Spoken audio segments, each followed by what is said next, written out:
Okay, everybody, success. I'm using a slightly different webcam to hold the actual camera on the objective lens. And we're looking at our newsprint, and I'm going to use our mechanical slide to move the slide around. And if you notice here, I've come to the edge of the paper right there. And as I slide the tray down, it actually looks like it's going up. And there's the other edge of our paper. So we can see the ink on the newsprint, and we can see the newsprint itself.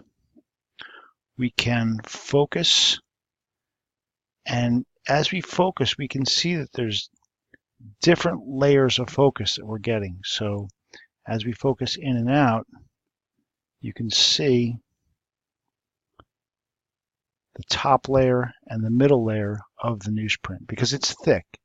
Normally we look at things under the microscope, we try to get them as thin as possible. Those little circles are bubbles in our water that are holding the slide down. We go left and right now. Oh, and there's the edge of there. And there's the other edge. So that's our little piece of newsprint. I'm going to try to switch magnifications and move this up to 400. Fingers crossed, and there it is. So we have successfully looked at this piece of newspaper under 100 and 400 magnification. We move it around, and notice when you move things under higher magnification, they move much faster. Try to focus a little more, and there's more newsprint. And that, I think, is the ink on top of the newsprint.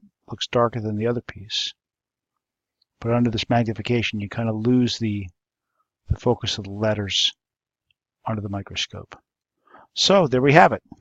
The newsprint slide that we made, put on our stage, put under magnification, and now looked at through the webcam.